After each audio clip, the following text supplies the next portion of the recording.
सुप्रभात बच्चों, मैं प्रियंका रावत। आज हम कक्षा 7 वसंत भाग 2 पाठ्य पुस्तक की चौथे पाठ कठपुतली कविता का अध्ययन करेंगे, जो कि भवानी प्रसाद मिश्र द्वारा लिखित है।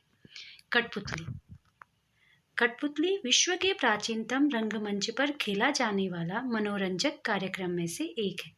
कठपुतलियों को विभिन्न प्रकार के गुड्डे, गुड़ियों, जोकर आदि पात्रों के रूप में बनाया जाता है। इसका नाम कठपुतली इस कारण पड़ा क्योंकि पूर्व समय में इसे लकड़ी अर्थात काठ से बनाया जाता था। इस प्रकार काठ से बनी पुतली का नाम कठपुतली पड़ा। इस कविता में कवि ने धागों से बंधी कठपुतलियों के स्वतंत्र होने की इच्छा को व्यक्त किया है। चलिए अब हम कविता को पढ़ते हैं। कठपुतली गुस्से से उबली, बोली ये धागे क्यों है मेरे पीछे आगे, इन्हें तोड़ दो, मुझे मेरे पाँवों पर छोड़ दो। सुनकर बोली और कठपुतलियाँ कि हाँ, बहुत दिन हुए हमें अपने मन के छंद छुए। मगर पहली कठपुतली सोचने लगी, ये कैसी इच्छा मेरे मन में जगी। चलिए अब हम कठपुतली कविता का अर्थ देखते हैं। कठपुतली गुस्से से उबली, गुस्से से उबलना, बहुत अधिक क्रोधित होना। कठपुतली को बहुत ज़्यादा गुस्सा आ रहा है, क्रोध आ रहा है। बोली ये धागे क्यों हैं मेरे पीछे आगे। वह कहती है कि ये धागे क्यों मेरे आगे पीछे बंधे हुए हैं। इनके इशारों पर मुझे नाचना पड़ता है, इनके इशारों पर मुझे अपने हाव भाव व्यक्त करने पड़ते हैं।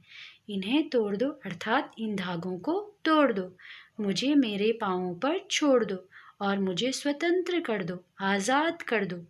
मैं आज़ाद रहना चाहती हूँ। कठपुतली के मन में स्वतंत्रता की इच्छा जागी। वह आज़ादी चाहती है। कहती है मुझे मेरे पाँवों पर छोड़ दो। जैसे ही स्वतंत्रता की बात आती है, दूसरी कठपुतलियाँ वो भी बड़ी प्रसन्न हो जाती हैं। सुनकर बोली और कठपुतलियाँ। वहाँ जब दूसरी कठपुतलियाँ थीं, वो जब सुनती है कि पहली कठपुतली स्वतंत्र होना चाहती है, तो वह कहती है हाँ, बहुत दिन हुए अपने मन के छंद छुए। वे सारी भी स्वतंत्रता के लिए व्याकुल होती हैं और कहती है कि बहुत दिन हो गए हैं हमने अपने मन के छंद नहीं छुए हैं, यानी कि बहुत दिन हो गए हैं हमारे मन का दुख दूर नहीं हुआ है। बहुत दिन हो गए हैं हमारे मन में कोई खुशी नहीं आई है। मगर पहली कठपुतली सोचने लगी, जैसे ही दूसरी कठपुतलियाँ कहती हैं कि हमारे मन में कोई खुशी नहीं आई है, हम भी स्वतंत्र होना चाहती हैं, हमारे मन का दुख दूर नहीं हुआ है।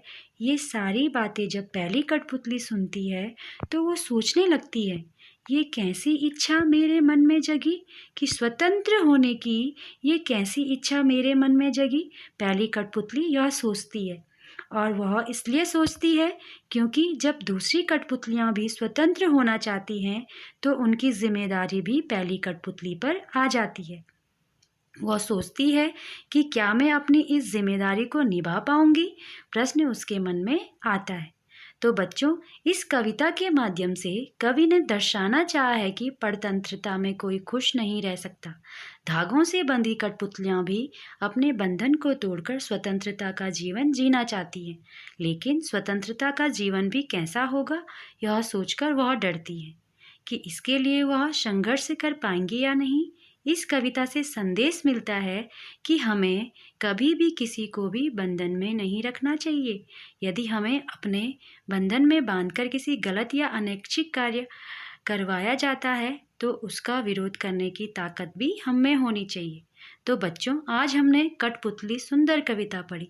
आशा करती हूँ कि कविता आपको ठीक से समझ में आ गई होगी। धन्यवाद।